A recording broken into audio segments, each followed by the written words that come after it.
Cop assaulted man in courthouse hallway. However, a call from the Pentagon changed everything. The fluorescent lights buzzed overhead in the sterile hallway of the Jefferson County Courthouse, casting long shadows on the polished tile floor. It was a typical Tuesday afternoon in the small Midwestern town, lawyers hurrying between courtrooms, clerks shuffling papers, and the occasional echo of a gavel from behind closed doors. But in one narrow corridor leading to the holding cells, chaos erupted in an instant. "Move it, old man," barked Deputy Harlan Brooks, a burly courthouse security officer with 15 years on the job. His voice boomed like thunder, laced with impatience and something darker, frustration from a long shift, perhaps, or the weight of personal troubles he never talked about. In front of him shuffled Elijah Thompson, a 68-year-old black man dressed in a rumpled suit that had seen better days. Elijah had been in court that day for a minor traffic violation turned complicated, a disputed ticket that had snowballed into a bench warrant when he missed a payment due to medical bills. Elijah walked slowly, his hands cuffed loosely in front for the short escort, his steps deliberate because of the arthritis that plagued his knees from decades of hard labor. He'd worked as a mechanic most of his life, fixing cars in a garage he once owned, raising 3 kids on his own after his wife passed young from cancer. He was no stranger to hardship, but he carried himself with quiet dignity, the kind earned from years of perseverance. But Deputy Brooks was having none of it. "I said move," he growled again, grabbing Elijah roughly by the shoulder and shoving him forward. Elijah stumbled, his shoulder slamming hard against the cinderblock wall. Pain shot through his arm like fire, and he let out a sharp gasp, catching himself before falling. "Sir, please, I'm moving as fast as I can," Elijah said calmly, his voice steady despite the ache. He turned slightly, meeting the deputy's eyes with a look not of anger, but of weary understanding. He'd seen men like Brooks before, stressed, quick to lash out, carrying their own burdens. Brooks wasn't in the mood for calm. His face reddened, veins bulging at his temples. "Don't talk back to me," he snapped, and in a flash of temper, he shoved Elijah again, harder this time. Elijah's head clipped the corner of a metal door frame, a thin line of blood trickling from his forehead. He crumpled to one knee, dazed but not crying out. A few onlookers, a janitor mopping nearby, a young attorney waiting for her client, froze in shock. One pulled out a phone to record, but Brooks barked at them to mind their own business. "He's resisting," the deputy claimed loudly, though Elijah hadn't lifted a hand in defense. As Brooks yanked Elijah back to his feet, preparing to drag him the rest of the way, Elijah reached into his pocket with his free hand. The cuffs allowed just enough movement. "Wait," he said softly, pulling out an old flip phone. "I need to make a call. It's important." Brooks laughed derisively. "You think you get phone privileges now? Keep walking." But Elijah insisted, his voice firm yet kind. "It's to the Pentagon. They'll want to know about this." The deputy paused, scoffing.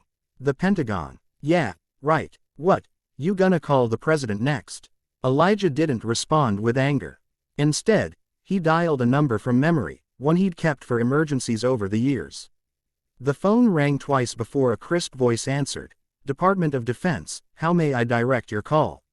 Brooks snatched the phone away mid-call, but not before the operator heard Elijah's name. "This is some prank," the deputy muttered, but something in Elijah's unflinching gaze made him hesitate. He handed the phone back grudgingly.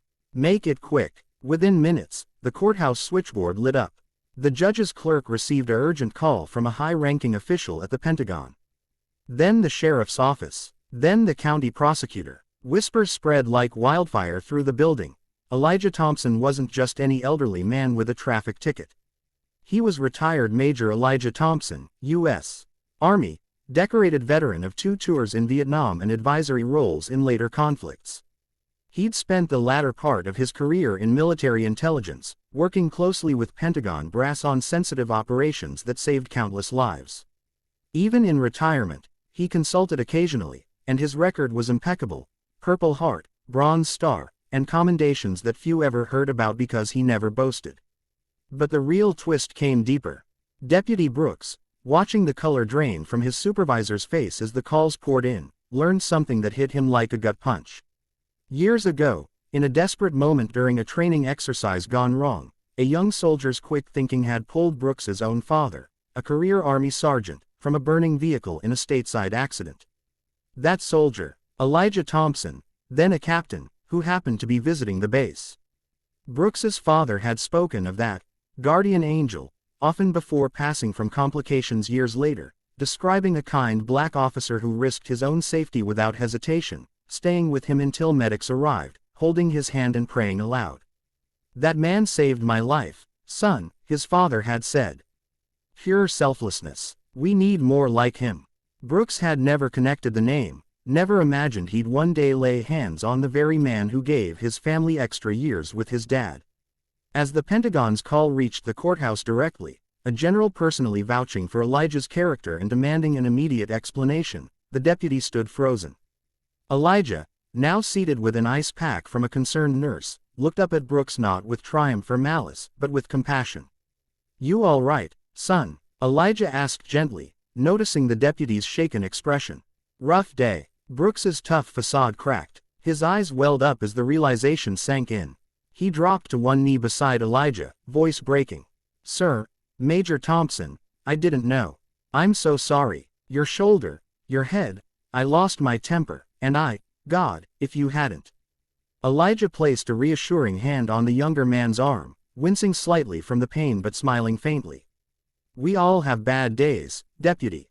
I've had plenty. Anger gets the best of us sometimes. But kindness, that's what pulls us back. You remind me of someone I once helped, a good man who just needed a second chance." The charges against Elijah were dropped immediately. Medical attention was provided on the spot, and Brooks faced disciplinary review, but not without Elijah's quiet intervention, a letter to the sheriff highlighting the deputy's usual dedication and suggesting counseling over punishment. In the weeks that followed, something beautiful unfolded.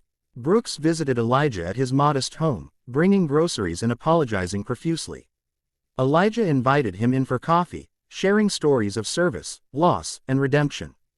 Brooks opened up about his struggles, divorce, financial stress, the pressure of the job, and Elijah listened without judgment, offering wisdom from a life of quiet heroism. Soon, Brooks volunteered at a local veterans support group Elijah helped run, mentoring young cops on de-escalation and empathy. He even organized a courthouse training session on recognizing hidden heroes among everyday people. One evening, as they sat on Elijah's porch watching the sunset, Brooks turned to him. "You could have had me fired, sir. Ruined me, but you showed mercy." Elijah chuckled, softly. "Mercy isn't weakness, son. It's what makes us human. Your father taught you that, I bet. And one day, you'll pass it on." In a world quick to judge and slow to forgive, their unlikely bond became a quiet testament to the power of compassion, a reminder that beneath uniforms and titles, we're all just people, capable of hurting and healing in equal measure. And sometimes, a single act of kindness, long forgotten, echoes back to change everything.